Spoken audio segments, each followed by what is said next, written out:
So first of all, we want to say welcome to everybody. What a nice day we've had, such an interesting and thoughtful day, and so much going on in these conversations. They've been so rich, and we're looking forward to continuing them tomorrow.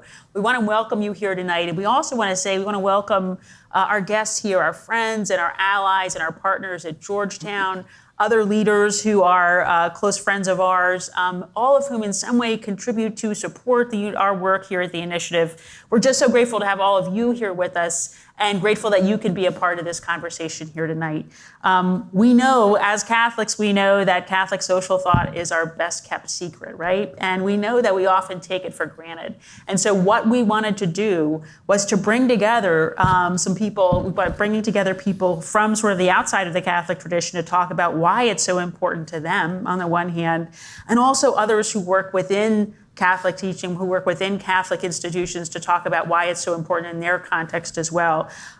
So thank you again, friends, for being here. Thank you all here for being us on the panel. And John, why don't you introduce everybody? Oh, great. Nothing like a leisurely day. But this is really going to be a terrific conversation and a very nice dessert reception afterwards. Our focus has been on Pope Francis' call to proclaim and live the joy of the gospel and to do so in a way that leads to a better kind of politics.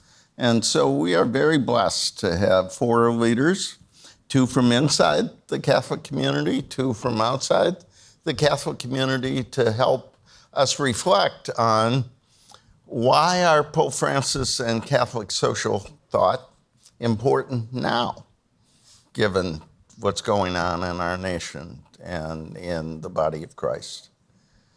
Let me introduce them briefly and alphabetically. Father Robert Boxey is the Catholic chaplain at Howard University here in the District of Columbia. Some would argue, we would argue, the preeminent historically black college, university in the country. He is a priest of the Archdiocese. He grew up in Louisiana and made his way to Harvard Law School and then ended up clerking here in Maryland. And all that while, wondering what God had in mind for him.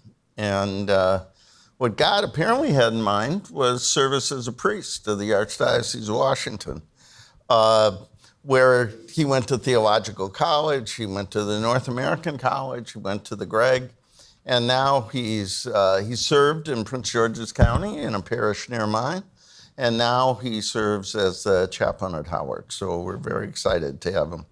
Michelle Maldonado goes through jobs really fast. In a good way. In a good way. In the last year, she became dean at Scranton University for the arts and sciences, and now is the interim provost at Scranton University. I'm told provosts are very important people. So depends on who you ask. She previously was deeply involved at the University of Miami. She's the editor and author of 10 books and has published more than 40 articles. But the thing I want to really read is her TED Talk on Latina intellectuals, of which she is a great example. Russell Moore is an ethicist. He's a theologian. He's a preacher.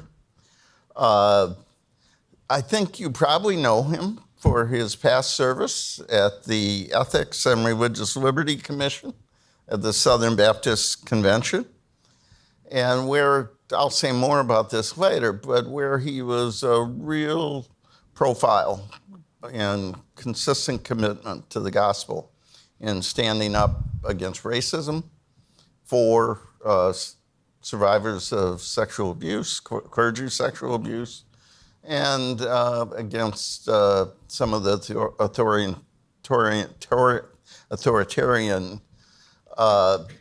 impulses in our politics and in our faith. And our friend Jim Wallis, you probably know him as the founder of Sojourners, but he's here as our colleague at Georgetown. Michelle is coming back to Georgetown. Jim is new at Georgetown. He is the director of the Center on Faith and Justice here at Georgetown and the McCord School of Public Policy, and is the leader of a wonderful new Center on Faith and Justice, and frankly, a great ally and partner in common efforts here at the university. The title of the panel, Dialogue, is Why Are Pope Francis and Catholic Social Thought Important Now?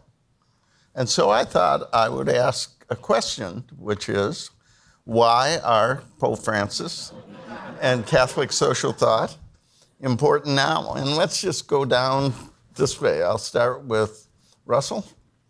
Well, as for Pope Francis himself, I would say one of the important aspects is in this sort of time of institutional meltdown, where virtually every institution in the world seems to be in a crisis of credibility. Having the leadership of the Roman Catholic Church maintaining institutional credibility without institutional idolatry, protect the institutions at all cost, is a necessary model. And I think there is much about Pope Francis that affects the rest of the Christian community and the rest of the community in general. That's not so much about what is said or what is written in encyclicals or anything else, although that's important, but a general vibe that can then be modeled that affects everyone. Similar thing with Catholic social thought. Catholic social thought is at its best able to sort of shake us out of the temptation to only deal with the issues that are going to be tribally acceptable at the moment. And a lot of that has to do with the fact that it's developed over a long period of time. There's at its best, a coherence and a consistency to it. And so I've seen Catholic social thought emerging in evangelical life in really positive ways, not just at the intellectual level, but for instance, boots on the ground in the pro-life movement, which I often have to say to secular journalists, pro-life movement is not the political activists and advocacy argumentation. You're talking about the people who are really on the ground ministering to women and children in crisis. Often you are going to hear themes of human dignity, even language of throwaway culture that Pope Francis talked about, not because they're picking up Catholic social thought, but because they see the coherence there with what they know from Scripture and what they know by working with people in need.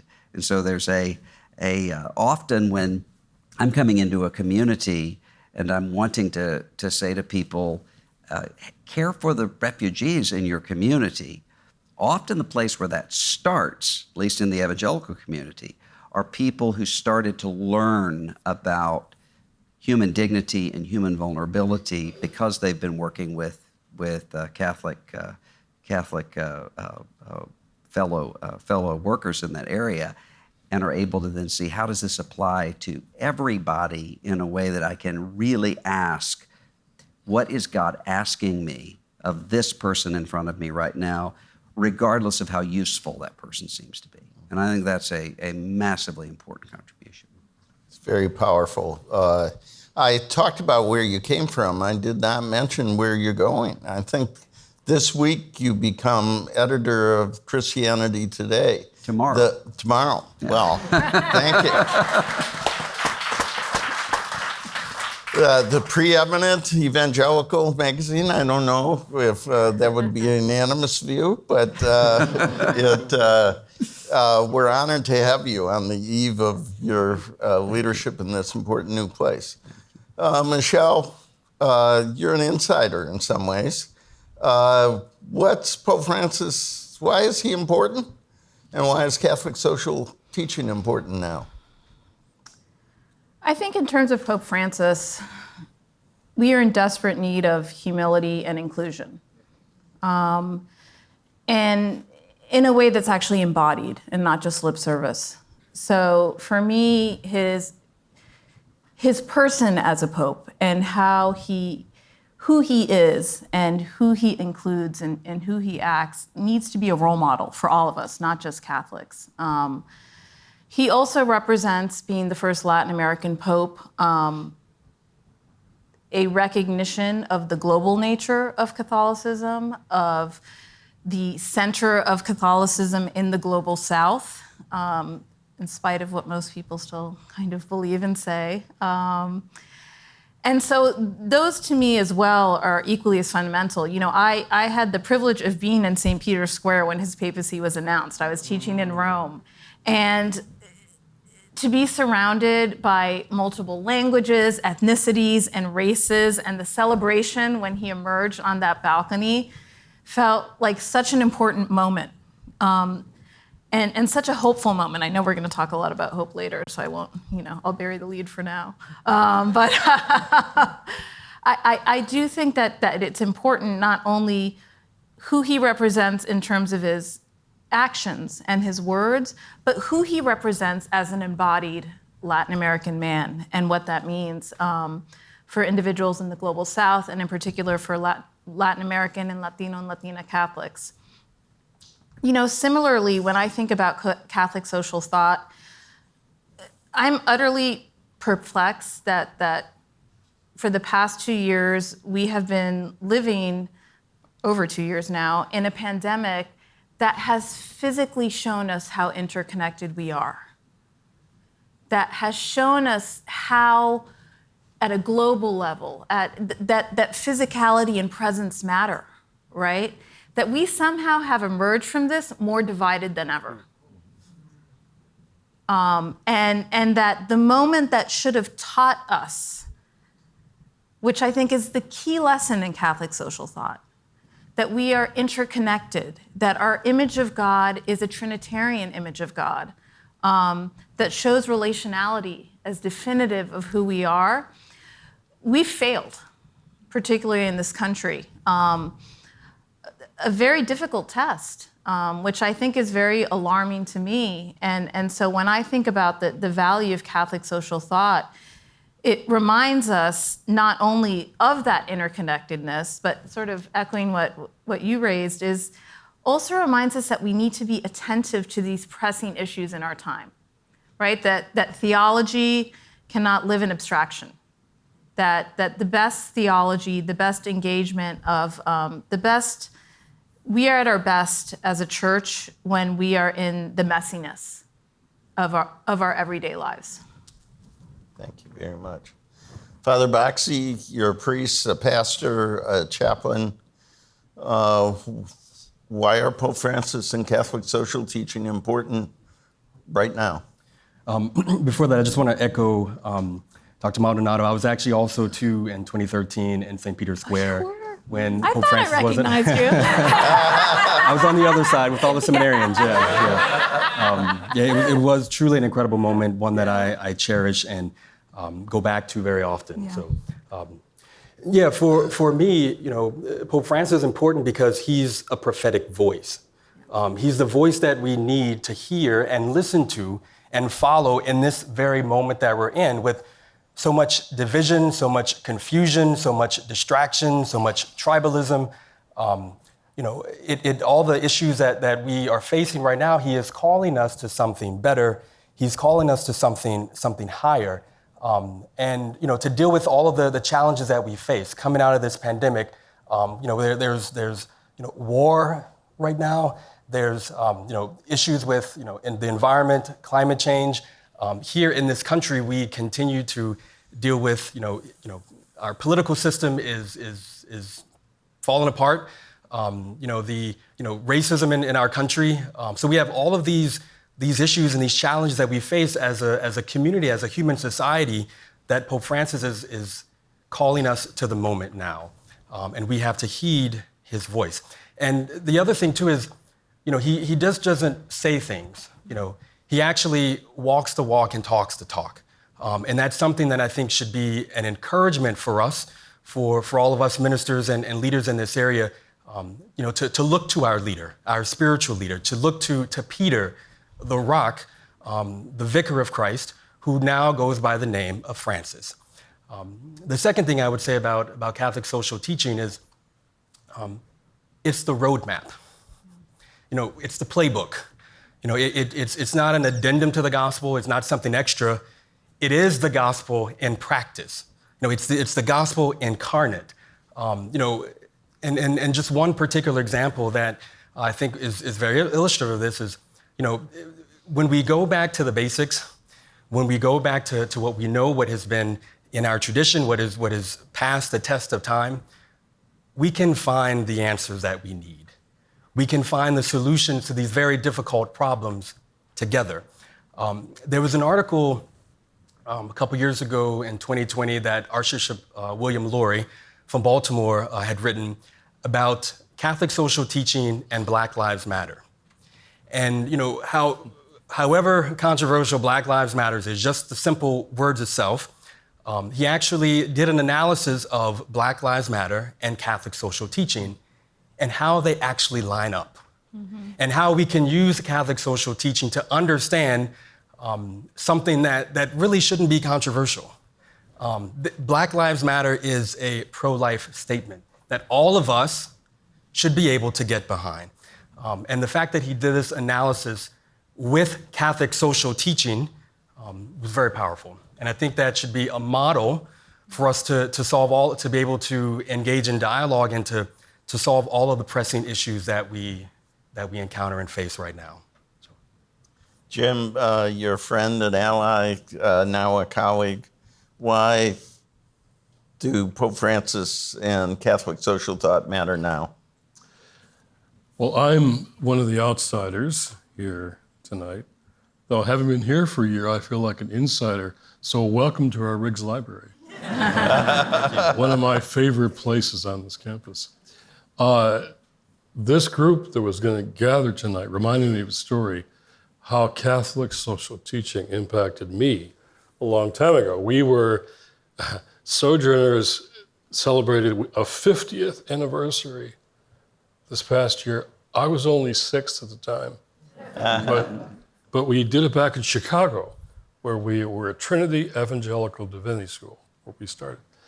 And we went down to look at all the places where we had lived. And one was right next to the Kenmore Catholic Worker House, very nearby. And I remember way back in the day, this is a story I thought of for tonight. I got this call from a priest who says, Dorothy Day is in town opening this new Kenmore Catholic Worker House. She would like to meet you. Do you have time? Do I have time? I mean, already everything Dorothy wrote was profoundly shaping the early Sojourners in those days. We read everything. And so I got in the community car, and of course it didn't work. So I just jogged to the Kenmore Catholic Worker House. I went by there now just recently. And I'm waiting in the parlor for the great lady. And she walks in, and while Love is the Measure was her wonderful autobiography, her love wasn't warm and sort of soft and fuzzy. She said, well, so you were a radical in college like I was? I said, yeah. You were a Marxist like I was? I said, yeah, I was going to get in there. And now you're a Catholic. And I said, well, I'm a Christian. You're not a Catholic? And I said one of the lamest things ever. Some of my best friends are Catholic. So you exemplify that tonight. So my best friends are Catholic. It's an amazing thing. My students are interested in Francis. They're not so interested in religion, but when I raise him up, they know something about him, and they're drawn to what they think he stands for. Now, as Russell knows, my evangelical tradition that I grew up in, the heresy of that evangelical tradition, and it is a heresy, was to privatize faith. to privatize faith. So some of us began to understand that it wasn't just personal, it was also public.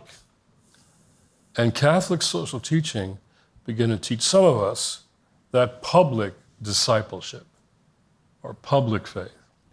That's important.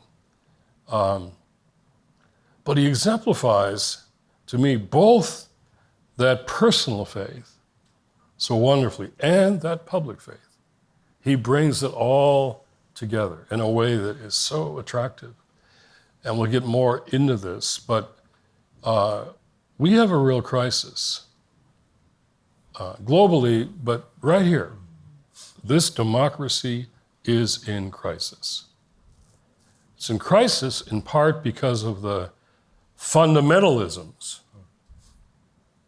that are giving rise to an authoritarian perspective. So I'll tell you, white Christian nationalism isn't just in the evangelical churches, it's in the Catholic churches too. So we're going to have a session on that here at Georgetown this fall. And yet, Francis is the opposite of all of that. The fundamentalism that is privatized and often tribalized, and you ran into that so often in our tradition. Pope Francis exemplifies, I love this title, The Joy of the Gospel and Better Politics. We won't get to better politics with just politics. We're going to get there with the joy of the gospel. I often tell my students, don't go left, don't go right, go deeper. Go deeper. And Francis really takes us deeper because people have been changed by his personal faith. What they see him doing and saying and encouraging, his humility and his inclusion. And if anybody represents a global church, as you said so well, it's Francis. And the students, even here, that's what they want. They want a global church. So Francis exemplifies exactly what we need, given what we're now faced with in this crisis. Thanks, Jim. Thanks, all of you. And now we're going to go to Michelle and Father Boxey. And first, I just got to say it. I was in St. Peter's Square that night, too. I was not in St. Peter's Square. And what I felt, it was, for me, one of the most profound moments in terms of understanding the global nature of our church. That's exactly what I took away from it. People from around the world in that square. And what they had was the joy of the gospel. And you felt that joy. You felt it in two different ways. The raucous just celebration and cheering and everybody together in one common purpose. But also in that moment of silence, right? Whenever Pope Francis asked us to pray for him, there was that different kind of joy in that moment as well. So I'd like to ask you both, and maybe we'll start with you, Michelle, about what the joy of the gospel means to those you serve. You both serve young people in different ways. What does it mean to you, to those you serve, to your broader communities? So I'll contextualize my response as I'm a systematic theologian. That's my training academically. I see my work in Catholic higher education, particularly in the Jesuit context that I've worked in, as my vocation. So for me, when I think about how I serve the church, it's through educating young people and trying to, frankly, not to do a plug, but to help provide the transformative experience I had when I was an undergrad here at Georgetown University, where I did my bachelor's in the early 90s. And so for me, that's really the framework where I think about this. I also think about it as a Latina theologian, as someone who's Cuban American, and has focused a lot of my research on the Latino and Latina community, and also do a lot of advocacy work for historically underrepresented peoples in my university work. And so for me, when I think about, I guess there are three things. One is, first of all, I think about accompaniment, right? Of walking with people. Again, something we failed miserably at for the past 2 years. Is when I think of the word accompaniment, I think it's just being present, right? We say in Spanish, presente. And that's all people need sometimes. And that is joy. Just to feel the presence of someone by your side, right? And not feel that loneliness. Something that I think our young people are encountering in very dramatic ways. And so that's something that troubles me, right? That I think is so important for us. The second really is this notion of being a missionary disciple, right? And what does it mean? I think Pope Francis has been very clear that we are all evangelizers, right? So as a woman, as a lay woman in the Catholic Church, that's important, right? That's important in terms of thinking about what is my own role and how can I advocate also for other individuals to really give them that voice. You know, people of color often talk about imposter syndrome. First generation students do as well. Like right now, if someone walked in and they were like, we're gonna take away your PhD, I'd be like, okay. And I just kind of shuffle off the stage, right? This sense of not belonging, this sense of this could all be taken away from you because you actually didn't earn it. And so I think it's so important also to empower individuals to have a voice in the church, particularly historically underrepresented individuals.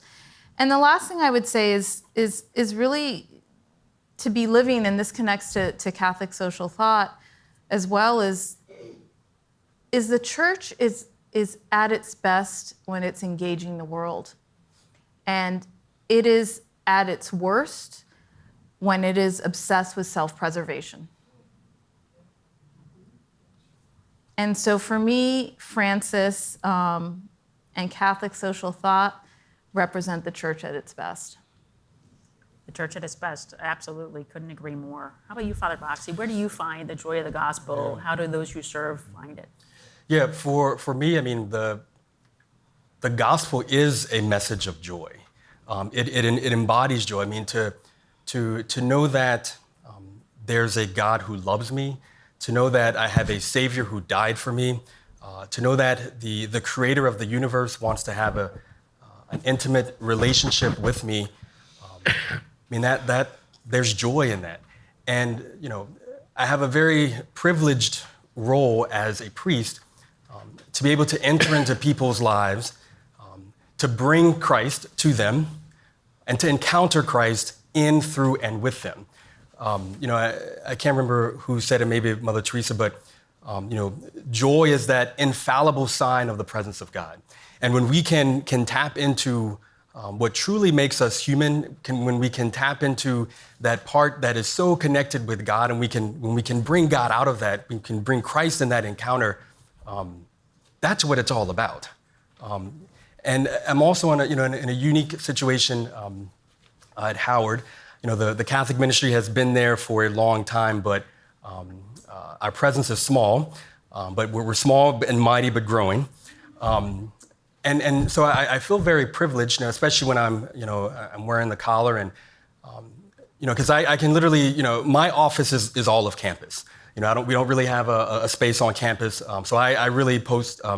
I post up, you know, in various places on campus, in the library, and in the cafeteria, on benches on the yard, and just encounter and talk to students.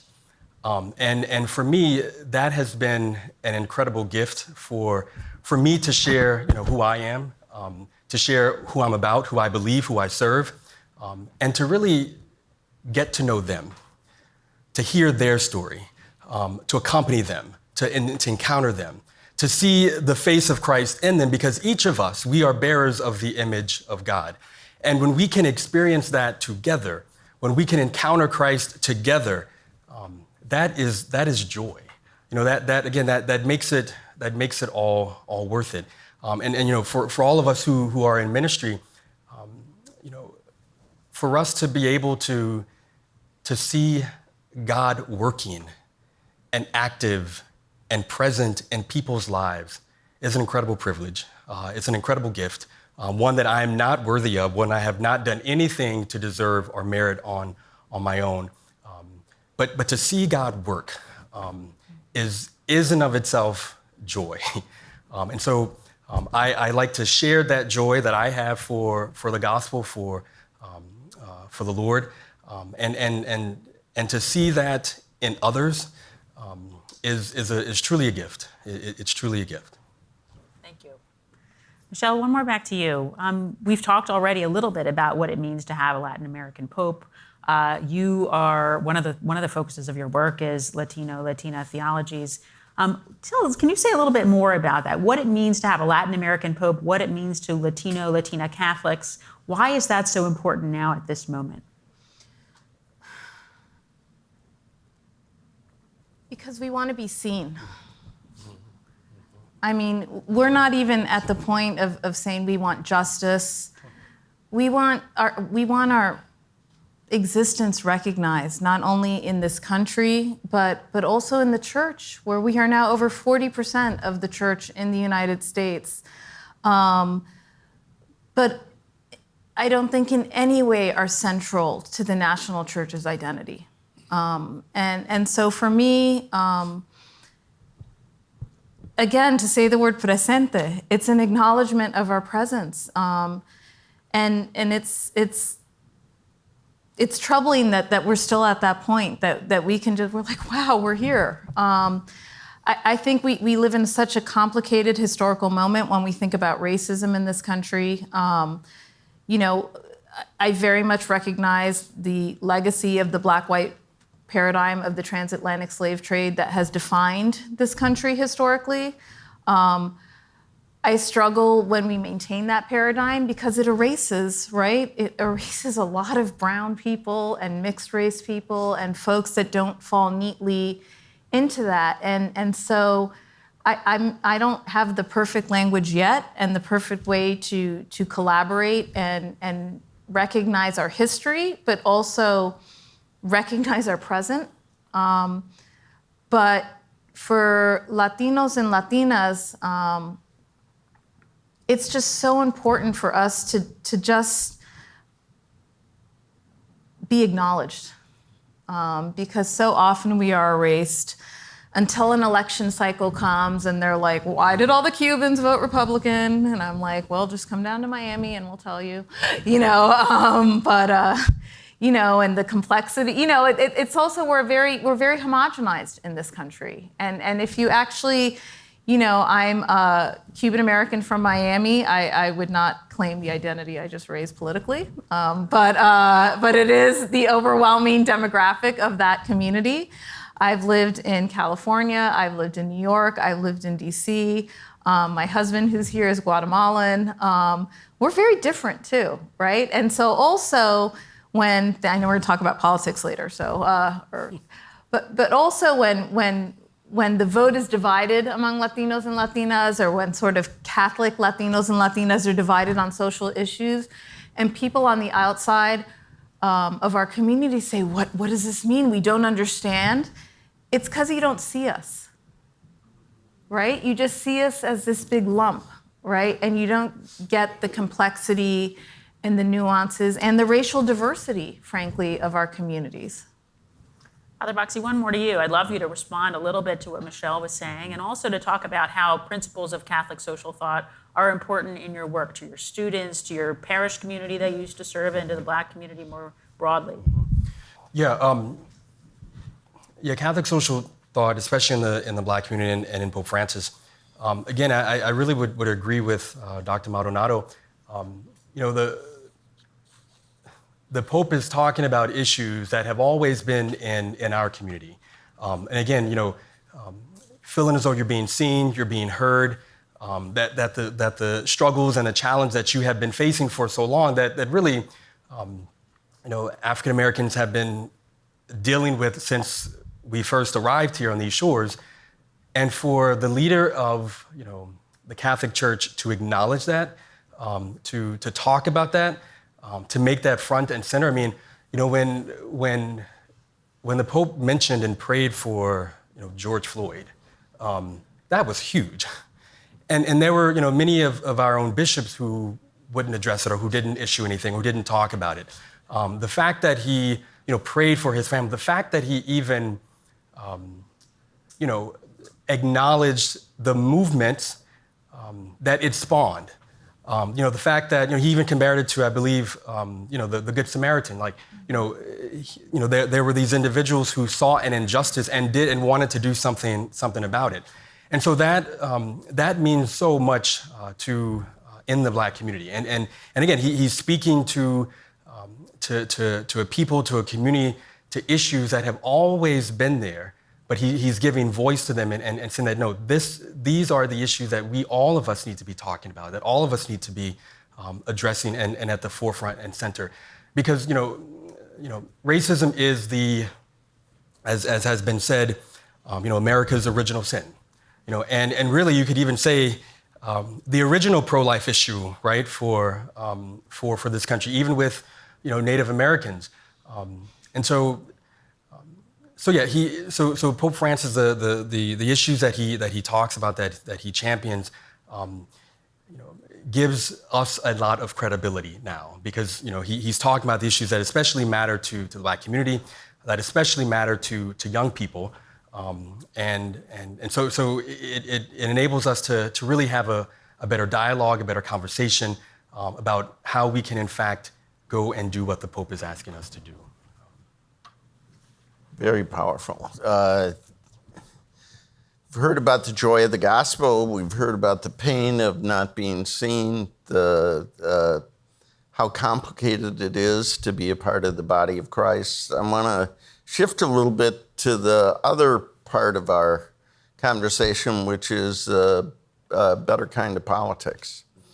Russell Moore, I found you in an odd place the other day. You were on the Ezra Klein podcast. Ezra was on vacation, and a young woman named Jane Costain was interviewing you, and it was fascinating. If you haven't read it, you ought to. I felt like I finally had a voice on the Ezra Klein podcast, but you had the best definition that I've heard of a better kind of politics. You said we need a joyful, confident Christian witness that is defined by the good news of the gospel. And so I want to ask you, given that definition, how far are we from that? How does Catholic social teaching offer an alternative to the ideological and partisan combat we see right now? What is a better kind of politics? What is a joyful, confident Christian witness defined by the good news of the gospel?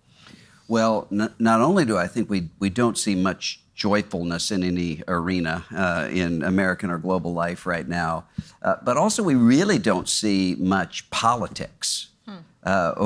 If we're defining politics as people working together for the establishment of a society and of a social order.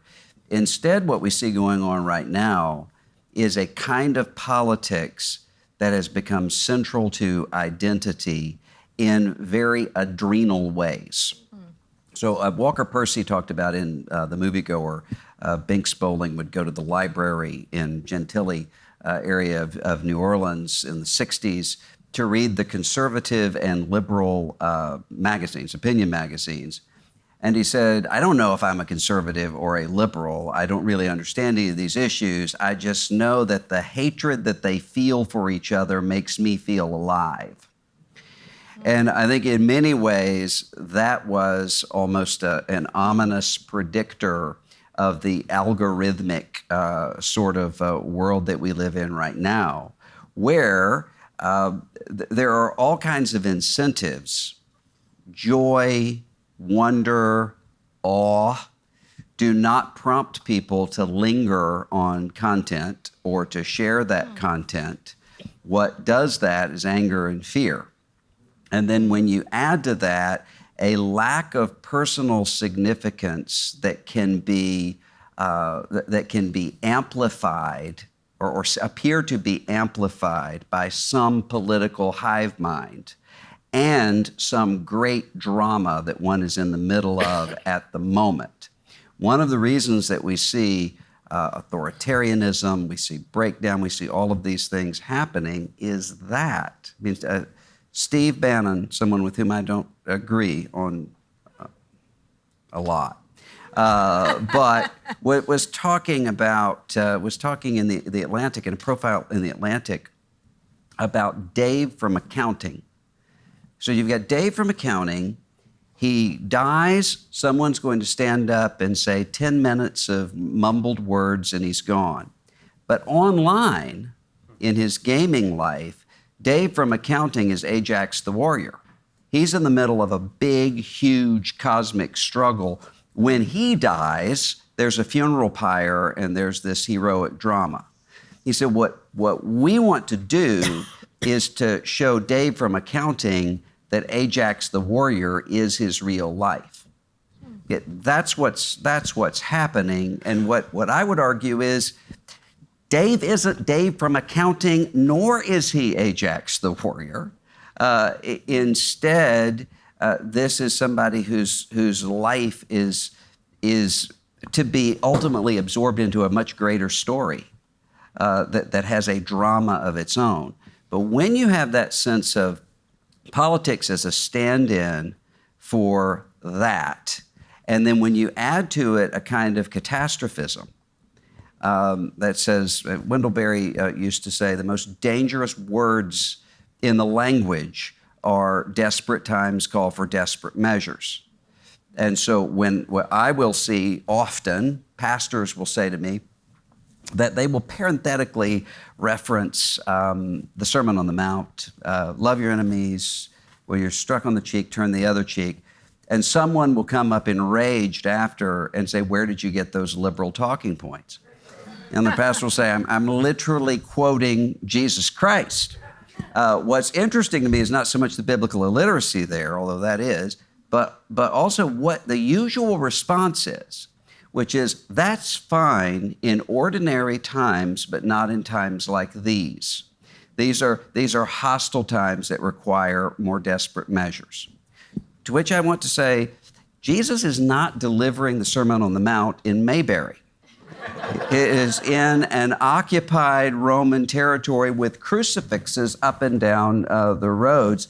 Two people who ultimately, some of them will be beheaded for their faith. This is not a neutral, sort of friendly place. But that sense of catastrophe leads to a politics that ultimately doesn't become politics at all, which is why I will often have conversations with elected officials who will say, I don't know that I want to be a member of Congress anymore because I was elected to work on education policy or to work on national security or to work on whatever it is that they're concerned about for the country. I don't want to just be on cable news and doing email solicitations for funds, and that's what this is now. That has become the case not just in sort of the national political, but in school boards, in city councils, and in other places, and ultimately it leads to exhaustion, it leads to numbness, and it leads to the search for something to relieve the numbness, which often right now is more of the same. And I think that having an alternative to that makes sense to people who have come to the end of all of this and said, where is this leading us? It's leading us to no place good. There are other models. I read, and over dinner you said your grandfather was a Baptist preacher and your grandmother was a Catholic. So you were part of ecumenism before ecumenism was cool. Yes, when evangelicals and Catholics together what was happening, I said I'm the product of literally an evangelical and Catholic together. And so one side of the family, one and the one side the other. That's probably inappropriate, but we'll trade you Steve Bannon for Jim Walsh. He doesn't much like... Some people would take that deal. I wouldn't, but some people. Steve Bannon might take that deal. He's not a big fan of Pope Francis. You referred, I found it fascinating, you referred to the throwaway culture. Those are Pope Francis' words. Mm-hmm. What does a consistent commitment to human life and dignity mean now? after Dobbs, in a society where mass shootings are commonplace, where Oklahoma's going to execute 25 people in the next 2 years, where we're fighting in a tribal way over the humanity of unborn children and women every day. What does a consistent commitment to human life, what does resisting a throwaway culture mean now? There have been, I remember once hosting an event for evangelicals on questions of human dignity. We're dealing with various of them. And I had conversations with two pastors, one after the other. One was a pastor of a traditional evangelical church, what one would typically think of when one thinks of sort of red state evangelicalism, who said, I can talk about abortion all the time, and my people will say amen. But if I mention the Kurdish refugee community that's moved in and that they are our neighbors too, suddenly I'm dabbling in politics. And then it becomes a very tense situation. A few minutes later, a young evangelical church planter from an urban blue state said, I can talk about refugees and our commitment to the poor all day long, but if I mention the unborn, then there is a chill that comes in the room. Well, in reality, the very fact that that is the tension point from us means that we're asking ourselves the Luke 10 question, who is my neighbor? In exactly the same way that Jesus' interlocutor was doing it, in order to say, who can I make invisible to me? Because that person is costly for me to recognize being there. I'll be exiled from my political tribe or my social tribe, rather than saying human life and human dignity is not defined by one's usefulness. Regardless of whether we're talking about a young woman in crisis, whether we're talking about an unborn child, whether we're talking about a refugee on the run, whether we're talking about an aged person who's easy to be forgotten about in an institution because that person isn't in the whirl of caffeinated busyness. It's a stepping back and saying, who is invisible to me right now, and how do I address this? And so part of it is with the way that Pope Francis phrased that, I think was a challenge to say, who is it easy for you in your particular context to recognize, and who's difficult and why? If they can be thrown away, why are they being thrown away? And ask yourself that question. So I think it's a very helpful concept. Thank you. Jim, we've been friends a long time. We've worked together on the Circle of Protection, on lots of other things. You were a big part of our first national convening on poverty, and just have been a dear friend and a great ally, but I deeply resent you in some ways.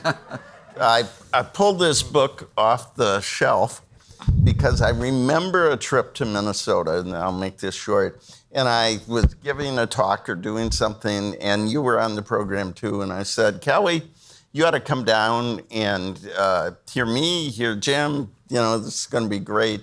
And we went out to dinner afterwards, and Jim has great titles: God's Politics, Why the Left Gets It Wrong, and Why the Right Gets It Wrong and the Left Doesn't Get It. Anyway, gave this impassioned talk, and I gave this very nuanced Catholic social teaching, lots of footnotes. And I took my daughter to dinner, and she said, how come you and the bishops don't talk like Jim Wallis? And I've never quite forgiven you for that. My question to you is you wrote a book called Racism, the Original Sin. You're now the chair and the founding director on the center. How does Catholic social teaching and Pope Francis challenge the demoralized state of our politics, and frankly, both parties, not equally, but we need a better kind of politics because, as Russell suggested, we don't really have any kind of politics. You know, I know some of you looking around the room. I think I know most of your organizations, which I have profound respect and admiration for. But let me encourage you not to just gather to say, isn't Catholic social teaching good or great? And isn't the Pope a great exemplar of that? And how can we spread it more around? That's not enough anymore. We better get to better politics soon, or we're going to be in serious trouble. If we don't get to multiracial democracy soon, we're going to lose democracy altogether. That's where we are. So I'd like to see this group work on how can Catholic social teaching make our politics better? When our politics are meant to solve things with different problems. Instead, it's a trajectory of fear to hate to violence. That's the trajectory of our politics now, and that's where we're headed. So how do we, David Hallbuck's in the room, we talked yesterday about this, and I'm going to quote you, a paraphrase if I can. How Catholic social teaching at different stages, you were saying to us, rose in response to different kinds of crises as a corrective. It wasn't just, here's some good ideas, let's think about them and put them out. It was a corrective to crises that we were facing. And you know that history. I wrote it all down. That's where we are right now. We're in a crisis right now that we have to figure out how Catholic social teaching and how what Russell, I think, is going to do at Christian Today, get back to more genuine evangelicalism like the founders of CT tried against the fundamentalisms of the day. All of our traditions, Christian, Jewish, Islamic, have fundamentalisms. Fundamentalisms are about power. They're about gaining, controlling power, and that's what the politics is now about. It's about who's going to gain power. So how do we bring, and pastors, Pete Wehner wrote this article in the Atlantic about interviewing pastors. He was stunned. He called me about what he's hearing. Pastors are getting death threats from talking about immigrants or even talking about vaccinations from people in their congregation. Dave Brooks wrote a piece recently about how people are throwing each other out over different politics in churches, right? How do we deal with that? And when there is a lack of trust, as there is in this country, of our institutions, politics especially, that's a dangerous moment for the rise of authoritarian leaders. I just read this book, it's not going to be out until the fall, 500-page book by journalists about Bonhoeffer and the other dissidents and resistors to Nazism. And I learned a lot about how they, and for them, Bonhoeffer and Barth's Confessing Church and the seminary that he started were central to the resistance. So the Barmen Declaration was a crucial response to the rise of the Third Reich. And then the Belhar Declaration in South Africa, modeled after Barmen, was critical. My South African friends wrote that one.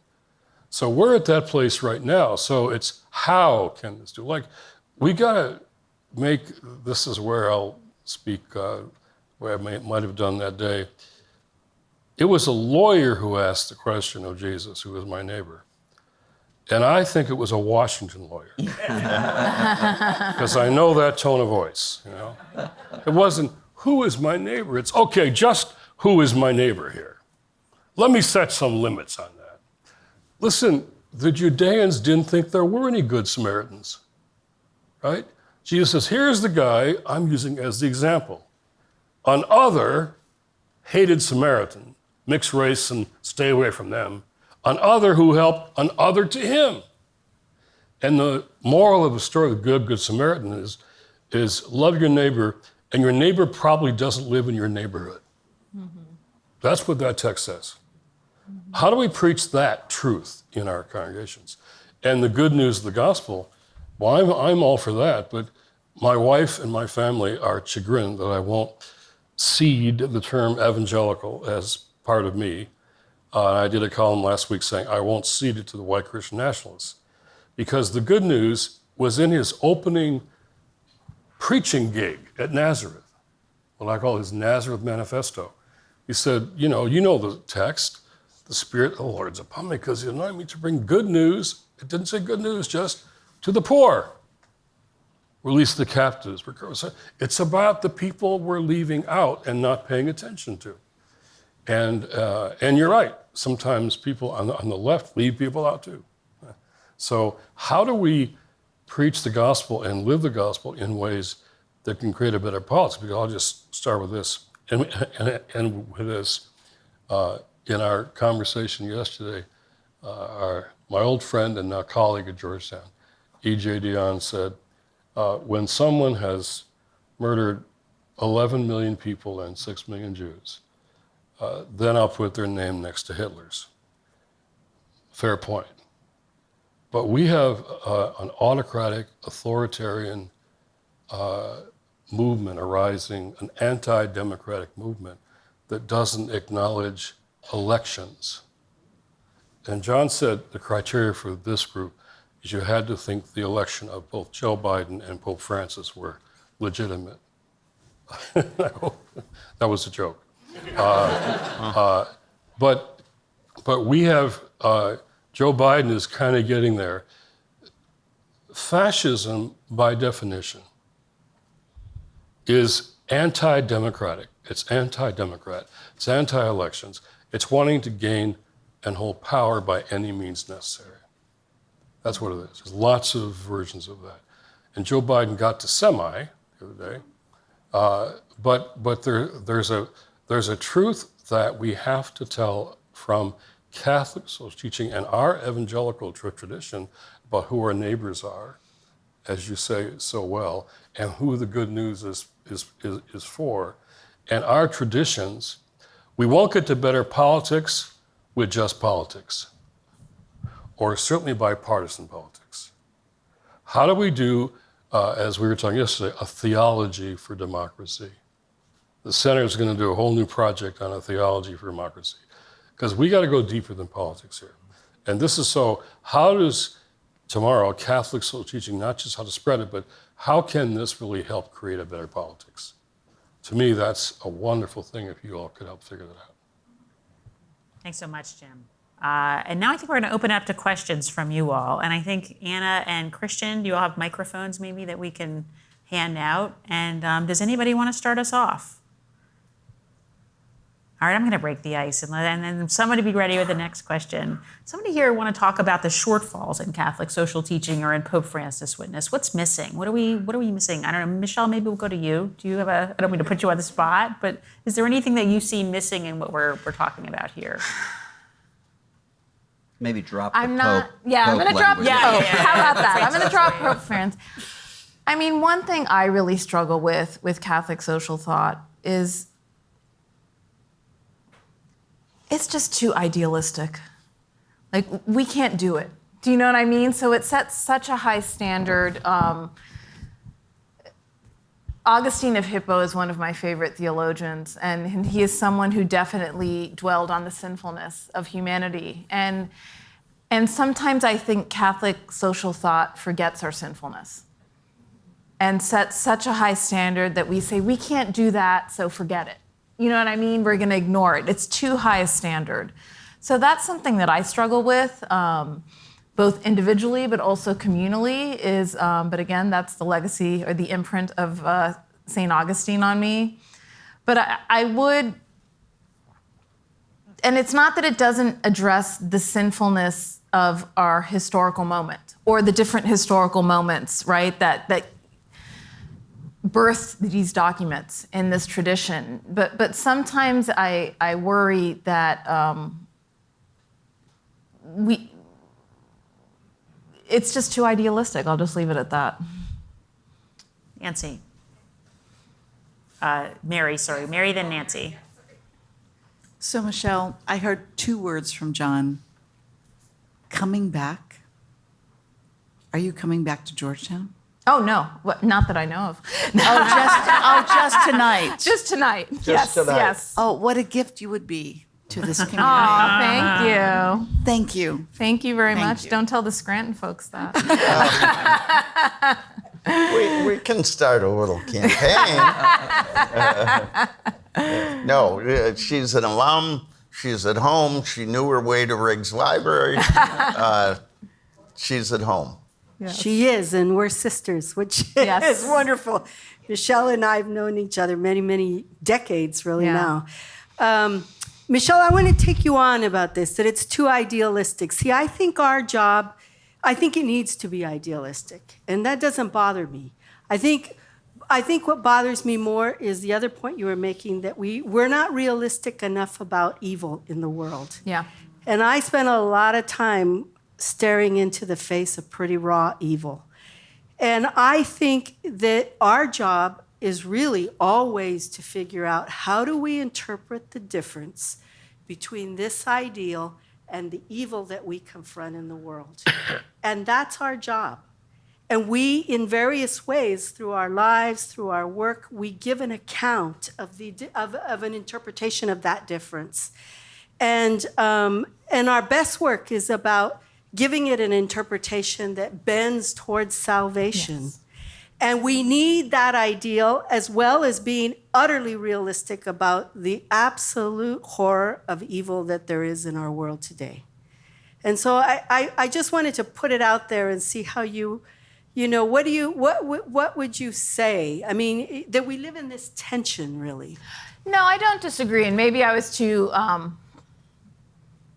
I stressed the point too much, but I also think, Nancy, like, I have 2 teenage sons that are 15 and 17, and were old enough when the summer of 2020 happened, and have lived through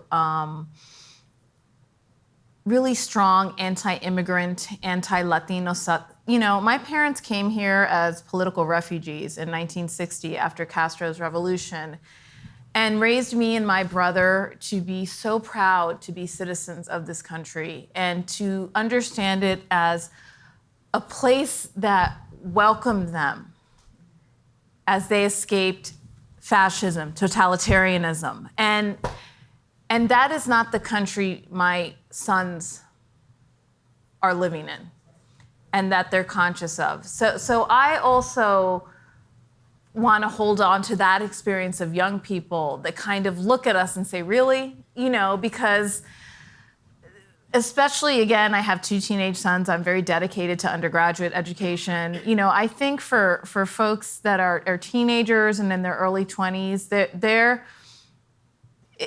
it does seem like, you know what I mean? So I'm trying to address that as well. And also, again, not dwell too much in my Augustinian sinfulness and low expectations of our humanity. So that's part of it as well. But I get where you're coming from, but I also want to just, you know, recognize that we've lived through other moments. And young adults today have not. They're living in a very messy and ugly world, and they don't know the alternative necessarily. Could I speak to that? Of course. Moments, okay? Idealism is a sort of secular word. What we need are more what I'd call kingdom moments, kingdom of God moments in the face of the evil. Because what your kids are experiencing in terms of all the revived hatred toward, we had an evangelical immigration table a while back. tremendous success growing as people got into relationship. All that's turned around because of the anti-immigrant politics that have been foisted on the country. And now Asian Americans know a whole new kind of Asian hate Yep. since COVID that they never really quite felt before. And they're not going to be as easily accepted as they thought they might be. Yeah. They have more solidarity now with Black Lives Matter than they had before. So to name the evil, and one of the things the left doesn't get right is the reality of sin. Yeah. It isn't just structures. In fact, the sin and the structures have to be understood together biblically, right? There's personal and structural sin. And that sin is not going to be dealt with by just a bunch of good policies. So how do we have kingdom moments where people are standing up and for against that evil? Standing up to it, naming it, shaming it, and saying, no, we're doing something different. But naming it for what it is. And then because the kingdom of God, which is not some naive optimism, it's that when you commit to Jesus, you aren't committing just to you're committing to the new order he brought. He brought a whole new order called the kingdom. And he came to change the world and me with it. So how do we do that, but name the evil as it is? Well, it is a standing up. I mean, that's exactly what that interpretation is. And let me be more transparent about where I'm coming from with it. My interlocutor in my own dissertation was the work of Josiah Royce. And he is one of the few philosophers in the United States, a U.S. philosopher in the American pragmatist tradition, who was very interested in the notion of tragedy. And we in this country, there are groups in this country that know tragedy very, very much. Mm-hmm. But I think in terms of a national discourse, we don't do well with trying to wrestle with tragedy. And he was putting it front and center. And that's what I'm talking about, the interpretation. How we need to stand up for the kingdom, which is standing up for the kingdom that is the difference between the kingdom of God in our world and the brute fact of evil. Okay. One of the nice things about this format, as opposed to our typical format, especially online, is we can continue this conversation. You go out that door, you go across the way, you have a drink or a soda or a cup of coffee and some dessert, and you continue the conversation. Before I do that, I want to just say a word of thanks to each of Jim, our friend, our colleague, our leader in lots of ways. Father, for your ministry, for your courage, and for becoming a priest in these days. We talk a lot about young priests today. You make me feel pretty good about young priests. Michelle, a theologian, leader in Catholic education, someone who reminds us that we need to see communities that we haven't seen before. And I want to say a special word to Russell Moore. We have talked mostly about politics, about pro-life, about throwaway culture. Our church has been through hell on clergy sexual abuse. And the Baptist community is going through its own version of hell. And as a survivor, I just want to say thank you to Russell Moore for standing up for survivors and victims in his own community and giving us an example of leadership that doesn't dismiss the lives and dignity of people who have been hurt. So a better kind of politics, the joy of the gospel, and frankly, some pain and a little bit of sin. I didn't mean to point to you.